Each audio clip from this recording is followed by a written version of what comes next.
कौन सी सरकार है बांग्लादेश की पूरी सीमा पर जो वाड़बंदी करने के लिए, बॉर्डर पर फेंसिंग करने के लिए जमीन नहीं देती। मैं आज बंगाल की जनता को इस प्रेस वार्ता के माध्यम से बताने आया हूं कि बंगाल की बॉर्डर से हो रही घुसपैठ सिर्फ बंगाल का मामला नहीं रहा है, अब ये राष्ट्रीय सुरक्षा का मामला। অনুপ্রবেশ যারা করছেন তাদেরকে ভোট ব্যাংক হিসেবে ব্যবহার করা হচ্ছে। सिर्फ बंगाल में क्यों होती है? क्योंकि आपकी निगहबानी में घुसपैठ कराई जाती है, आप आपकी वोट बैंक को पुख्ता करें। কোথাও কি দিদি মোদি সেটিং হয়ে গিয়েছে, সেই কারণের জন্য অভিষেক বন্দ্যোপাধ্যায়ের ক্ষেত্রে খুব একটা কড়া সমালোচনা নেই।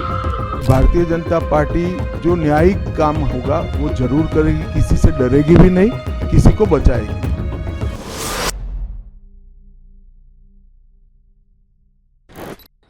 পুরনো ইস্যুতেই এই মুহূর্তে বিজেপি তাদের যে কাজকর্ম, নির্বাচনী কাজকর্ম, সেটা সম্পন্ন করতে চায় এবং পুরনো ইস্যুগুলোর মধ্যে যেগুলো প্রথম তালিকাতে আসে তার মধ্যে একটা গুরুত্বপূর্ণ অনুপ্রবেশ। এই অনুপ্রবেশকে কেন্দ্র করে এ রাজ্য জুড়ে নানা প্রশ্নচিহ্ন ইতিমধ্যে দানা বাঁধতে শুরু করেছে। আপনারা প্রত্যেকেই জানেন এসআইআর পর্বে দাঁড়িয়ে এই অনুপ্রবেশ ইস্যু কার্যত এই মুহূর্তে শিরোনামে রয়েছে এবং তারই পরিপ্রেক্ষিতে বারবার একটা জিনিস বলা হচ্ছে যে অনুপ্রবেশ করাচ্ছে তৃণমূল কংগ্রেস। কি কারণের জন্য? কেবলমাত্র ভোট ব্যাংকের জন্য। এবং সেই ইস্যুটাকেই আজকে অমিত শাহ পশ্চিমবঙ্গে সাংবাদিকদের মুখোমুখি হয়ে উত্থাপন করলেন। তিনি সরাসরি বললেন এ রাজ্যে এমন সরকার দরকার, দেশপ্রেমী সরকার দরকার, যারা অনুপ্রবেশের ক্ষেত্রে কোনো রকম কোনো কম্প্রোমাইজ করবে না, অনুপ্রবেশের ক্ষেত্রে কম্প্রোমাইজ হবে না। এবং সেই বিষয়টাকেই আজকে অমিত শাহ খুব ইম্পর্টেন্ট ভাবে উল্লেখ করেছেন। তিনি বলেছেন এ রাজ্যে যে সরকার রয়েছে তারা অনুপ্রবেশকে হাতিয়ার করতে চাইছে, অনুপ্রবেশ যারা করছেন তাদেরকে ভোট ব্যাংক হিসাবে ব্যবহার করা হচ্ছে। এবং এখানেই শেষ নয়, এই অনুপ্রবেশের মূল কারণ হচ্ছে জমি দেওয়া হচ্ছে না বিএসএফ কে। ইতিমধ্যে বিভিন্ন জায়গায় কাঁটাতার বসানো সম্ভব হয়নি, জমি না দেওয়ার জেরে কাঁটাতার বসানো যায়নি এমনটা অভিযোগ করছেন অমিত শাহ। এবং তিনি বলছেন সেই সূত্রে এখানে অনুপ্রবেশের ঘটনা ঘটছে, বিএসএফ কে দায়ী করা হচ্ছে। কিন্তু রাজ্যের যে প্রশাসন রয়েছে, পুলিশ রয়েছে, তারা কি করছে? সীমান্তবর্তী এলাকা থেকে ঢুকে যাচ্ছে অনুপ্রবেশকারীরা, তারপর বিভিন্ন গ্রাম বাংলাতে বা সীমান্তবর্তী এলাকাতে তারা বসতি স্থাপন করছে। বসতি স্থাপনের জেরে কি দেখা যাচ্ছে? ডেমোগ্রাফির পরিবর্তন হচ্ছে এবং এরই পরিপ্রেক্ষিতে এ রাজ্যে যে অনুপ্রবেশের ইস্যু তা মাথা চাড়া দিয়ে বাড়ছে। এই আবহে দাঁড়িয়ে কিসের প্রয়োজনীয়তা রয়েছে? একদিকে জমি দেওয়া হচ্ছে না, একদিকে ফেন্সিং হচ্ছে না, একদিকে অনুপ্রবেশ হলে রাজ্যের যে পুলিশ প্রশাসন রয়েছে তারা কোনো ব্যবস্থা নিচ্ছে না। এই ইস্যুগুলো পরপর আজকে উত্থাপন করলেন অমিত শাহ, কেন্দ্রীয় স্বরাষ্ট্রমন্ত্রী। আজকে বিজেপি নেতৃত্বদের সঙ্গে নিয়ে বলা যেতে পারে 2021-এর পর থেকে এই মুহূর্তে দাঁড়িয়ে একটা বড় প্রেস কনফারেন্সের আয়োজন করলেন এবং সেখানে এই ইস্যুগুলো উত্থাপন করলেন। হ্যাঁ, বিজেপি শুরু থেকে তারা যে ইস্যুটাকে হাতিয়ার করতে চাইছেন সেটা হচ্ছে অনুপ্রবেশ। এই অনুপ্রবেশকে কেন্দ্র করেই মমতা বন্দ্যোপাধ্যায় সংসদের অভ্যন্তরে ডেপুটি স্পিকারের মুখে কাগজ ছুড়ে দিয়েছিলেন। কিন্তু আজকে অনুপ্রবেশের যে ঘটনা সেটার পক্ষে সওয়াল করছেন মমতা বন্দ্যোপাধ্যায় ঘুরপথে। তিনি সরাসরি বলছেন না আমরা অনুপ্রবেশের পক্ষে, কিন্তু তারই পার্টি এই অনুপ্রবেশকে ভোট ব্যাংক হিসেবে ব্যবহার করছে। এটাই সবচেয়ে বড় ইস্যু। আমরা সামগ্রিকভাবে প্রেস কনফারেন্সে আজকে অমিত শাহ যে অনুপ্রবেশ ইস্যু নিয়ে যে যে বিষয়গুলো উত্থাপন করলেন একবার শুনে নেব। मित्रों, जहां पर भी बंगाल में जाते हैं पूरे बंगाल की जनता घुसपैठियों से त्रस्त है। क्या कोई राज्य सरकार ऐसी हो सकती है जो घुसपैठियों की पनाहगाह अपने राज्य को बना दे? राष्ट्रीय सुरक्षा पर एक कितना बड़ा खतरा है, इसका जवाब बंगाल की मुख्यमंत्री ने बंगाल के चुनाव में दे। घुसपैठ रोकने के लिए उनके पास क्या योजना है? आर्टिकल 370 हटता है, वो विरोध करती है। सीएए लाकर बंगाल के शरणार्थियों को नागरिकता देने का हम कार्यक्रम करते हैं, वो विरोध करती हैं। और वो ठीकरा फोड़ते हैं कि बीएसएफ है वो रोक नहीं रही है। ममता जी, मैं आज आपको इस सार्वजनिक प्रेस वार्ता में पूछना चाहता हूं कि कौन सरकार है, कौन सी सरकार है बांग्लादेश की पूरी सीमा पर जो वाड़बंदी करने के लिए, बॉर्डर पर फेंसिंग करने के लिए जमीन नहीं देती है? अगर आप जवाब न दे पाए तो मैं ही देता हूं। आपकी ही सरकार है जो जमीन नहीं देती है, जिसके कारण फेंसिंग का काम समाप्त नहीं होता है। फिर भी भौगोलिक रूप से कठिन सीमा पर से कोई घुस कर आता है तो कहां जाता है? सबसे पहले बंगाल के गांव में जाता है। आपका पटवारी क्या कर रहा है? आपका थाना क्या कर रहा है? क्यों इसको अरेस्ट नहीं किया जाता? क्यों उस पर केस दर्ज नहीं होता? क्यों इसको वापस भेजा नहीं जाता? जवाब है क्या आपके पास? क्या बंगाल की मुख्यमंत्री ये जवाब दे सकती है कि असम में घुसपैठ क्यों बंद हो गई? त्रिपुरा में घुसपैठ क्यों बंद हो गई? गुजरात और राजस्थान की बॉर्डर पर घुसपैठ क्यों नहीं होती है? पंजाब की बॉर्डर पर घुसपैठ क्यों नहीं होती है? कश्मीर की बॉर्डर पर घुसपैठ क्यों नहीं होती है?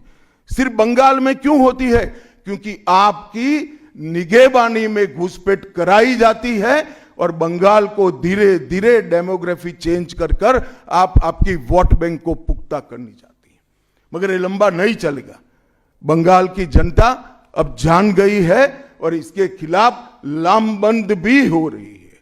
और मुझे मालूम है अगला चुनाव घुसपैठियों को निकालने के मुद्दे पर और घुसपैठ रोकने के मुद्दे पर लड़े जाने वाला है, क्योंकि न केवल ये बंगाल का अब मामला रहा है। मैं आज बंगाल की जनता को इस प्रेस वार्ता के माध्यम से बताने आया हूं कि बंगाल की बॉर्डर से हो रही घुसपैठ सिर्फ बंगाल का मामला नहीं रहा है, अब ये राष्ट्रीय सुरक्षा का मामला है। देश की संस्कृति को बचाना है, देश की सुरक्षा को सुनिश्चित करना है, तो बंगाल की बॉर्डर सील कर दे, ऐसी देशभक्त सरकार यहां लानी पड़ेगी जो ममता बनर्जी नहीं कर सकती, केवल और केवल भारतीय जनता पार्टी कर सकती है। আমরা শুনলাম অমিত শাহের বক্তব্য। অমিত শাহ কি বললেন? বললেন রাজ্য জমি দিচ্ছে না, কাঁটাতার বসানো যাচ্ছে না, কিন্তু যে অনুপ্রবেশের ঘটনা ঘটছে সেগুলোর জেরে কি ঘটছে সেগুলো প্রশাসন কোনোভাবে ব্যবস্থা নিচ্ছে না। হ্যাঁ, গ্রাম বাংলায় ঢুকে পড়ছে অনুপ্রবেশকারীরা, থানা পুলিশ প্রশাসন তাদেরকে চিহ্নিত করতে পারছে না। কেন কেন না? এর নেপথ্যে অন্যতম কারণ ভোট ব্যাংক। এই অনুপ্রবেশের জন্য যে ভোট ব্যাংক হচ্ছে সেটাই তৃণমূলের একটা বৃহৎ অংশের জেতানোর ভোট ব্যাংক। এই ভোট ব্যাংককে কাজে লাগিয়েই বারবার তৃণমূল কংগ্রেস ক্ষমতায় এসেছে। তাই মমতা বন্দ্যোপাধ্যায় এই অনুপ্রবেশের বিরোধিতা করছেন না। অমিত শাহ বলছেন যে এমন সরকারের প্রয়োজনীয়তা রয়েছে যারা দেশভক্ত অর্থাৎ দেশপ্রেমী, কিন্তু তারা অনুপ্রবেশ নিয়ে কোনো কম্প্রোমাইজ করবে না। এমন ভাবে কাঁটাতার বসানো হবে, অনুপ্রবেশ তো দূরের কথা, বাংলাদেশ থেকে একটা ছিল যাতে পশ্চিমবঙ্গের সীমান্তবর্তী এলাকায় না আসতে পারে তার ব্যবস্থা করা হবে। কিন্তু এসআইআর এর জেরে ইতিমধ্যে আমরা খবর পাচ্ছি বিভিন্ন জায়গা থেকে অনুপ্রবেশের যে বারবারন্ত তা আপাতত স্লথ হয়ে গিয়েছে। পাল্টা দেখা যাচ্ছে এই সল্টলেক জায়গাতে রয়েছে, এখান থেকে ঢিলছড়া দূরত্বে নিউ টাউনে যারা অনুপ্রবেশ করে এসেছিলেন তারা পালিয়ে যাচ্ছেন বাংলাদেশের দিকে। হ্যাঁ, কিন্তু এই অনুপ্রবেশ ইস্যুটাই এই মুহূর্তে যে গুরুত্ব আকারে বিজেপি দেখছে, অমিত শাহ দেখছেন, তার বড় অপেক্ষা রাখে না। এবং এই ইস্যুটাই বিজেপি শুরু থেকেই ছিল, ফলে পুরনো ইস্যুকে হাতিয়ার করা হচ্ছে। এছাড়া দুর্নীতি সহ বিভিন্ন বিষয়কে সামনে রেখে একটা লড়াইয়ের ব্লুপ্রিন্ট তৈরি করা হচ্ছে বিজেপির তরফে, কিন্তু সেই ব্লুপ্রিন্টে বিশেষ কিছু মন নেই, মন একমাত্র অনুপ্রবেশ ইস্যু। তাই অমিত শাহের বক্তব্যের প্রায় 20 মিনিটের যেই প্রেস কনফারেন্স ছিল তার মধ্যে অনুপ্রবেশ ইস্যু বারবার ঘুরে ফিরে আমাদের সামনে এসেছে। এর পাশাপাশি সিএএ এর মাধ্যমে বা যারা পালিয়ে এসেছেন বাংলাদেশ থেকে সংখ্যালঘুরা হিন্দুরা, তাদেরকে নাগরিকত্ব দেওয়া হবে সেই বিষয়টাও আজকে অমিত শাহ নিশ্চিত করলেন। কিন্তু আরেকটা প্রশ্ন থেকে যাচ্ছে, বারবার বিজেপির যারা রাজ্য নেতৃত্বরা রয়েছেন, যারা নিচু তলার কর্মীরা রয়েছেন, তারা বলছেন কোথাও গিয়ে দিদি মোদির সেটিং হয়ে গিয়েছে, সেই কারণের জন্য অভিষেক বন্দ্যোপাধ্যায়ের ক্ষেত্রে খুব একটা কড়া সমালোচনা নেই। আজও তাই লক্ষ্য করলাম, আজকে পার্থ চট্টোপাধ্যায়, জ্যোতিপ্রিয় মল্লিক, অনুব্রত মণ্ডল সহ বিভিন্ন তৃণমূল নেতার নাম অমিত শাহর মুখে আমরা শুনেছি। তিনি বলছেন কারা কারা জেলে গিয়েছিলেন, কারা দুর্নীতিতে অভিযুক্ত ইত্যাদি নামগুলো পেলাম, কিন্তু ডিরেক্টলি অভিষেক বন্দ্যোপাধ্যায়ের নাম পেলাম না। পেলাম কি? তোলাবাজির সঙ্গে জড়িত ভাইপো। এক সাংবাদিক তিনি প্রশ্ন করলেন যে লিপস এন্ড বাউন্স নিয়ে কি হবে, সেন্ট্রাল এজেন্সির কি ভূমিকা? উত্তরে বলা হলো অমিত শাহের তরফে যে সেন্ট্রাল এজেন্সি কি করবেন সেটা তাদের ব্যাপার, তবে কেউ ছাড়া পাবেন না। ব্যাস, এখানেই শেষ অভিষেক বন্দ্যোপাধ্যায়ের প্রসঙ্গ। অর্থাৎ সবটা মিলিয়ে আজকের প্রেস কনফারেন্সকে কেন্দ্র করে নানা প্রশ্ন রয়েছে। অভিষেক বন্দ্যোপাধ্যায়ের যে প্রসঙ্গটা সেটা একবার আপনারা শুনে নিন, তারপর এই প্রতিবেদনের শেষ অংশে যাব। बीजेपी का जो लोअर लेवल का नेता भी है वो भी पूछ रहा है कि क्यों अभिषेक बनर्जी अरेस्ट नहीं हुआ, उसका कंपनी का 150 करोड़ रुपया सीज हुआ फिर भी अरेस्ट नहीं हुआ। बीजेपी के लोअर लेवल के नेता का मुझ पर छोड़ दीजिए, बाकी भारतीय जनता पार्टी किसी भी एजेंसी के काम में दखल नहीं देती है। एजेंसी जो न्यायिक काम होगा वो जरूर करेगी, किसी से डरेगी भी नहीं, किसी को बचाएगी भी नहीं। আপনারা শুনলেন অভিষেক বন্দ্যোপাধ্যায় সংক্রান্ত বিষয় নিয়ে অমিত শাহর কি বক্তব্য। যাই হোক, এই গোটা প্রেস কনফারেন্স নিয়ে যেমন কিছু পজিটিভ কিছু ছবিও আমরা দেখতে পেলাম, ঠিক কিছু নেগেটিভ ছবিও আমাদের সামনে এলো। কোথাও গিয়ে দাঁড়িয়ে সেটিং তত্ত্ব বাস্তবায়িত হচ্ছে নাকি এমন হচ্ছে যে অমিত শাহ চাইছেন এখানে আসতে, নরেন্দ্র মোদী চাইছেন না? এই প্রশ্নগুলো কিন্তু আজকে থেকে যাচ্ছে, কারণ আজকের এই প্রেস কনফারেন্স খুব গুরুত্বপূর্ণ ছিল, অত্যন্ত গুরুত্বপূর্ণ ছিল। এই প্রেস কনফারেন্সের মাধ্যমে আজকে বিজেপির যে রণকৌশল বা নির্বাচনী ব্লুপ্রিন্ট সেটা সামনে উঠে এসেছে, কিছুটা হলেও এসেছে। তাহলে বিজেপির রণকৌশলের প্রধান যে বিষয়টা থেকে গেল সেটা হলো কেবলমাত্র অনুপ্রবেশ এবং অনুপ্রবেশ ইস্যু।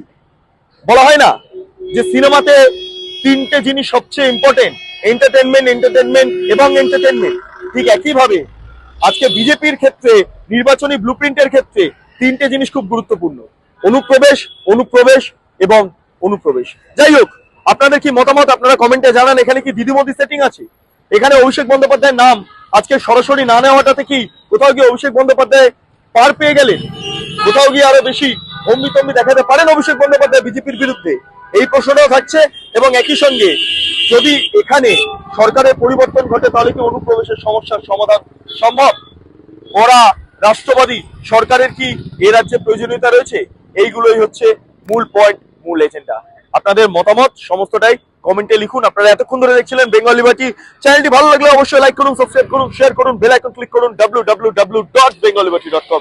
সেখানে ক্লিক করুন, সমস্ত খবর আপনাদের জন্য সাজানো রয়েছে। স্বাধীন, কাঁচিহীন এবং গেরিলা সাংবাদিকতার পাশে দাঁড়ান। অসংখ্য ধন্যবাদ।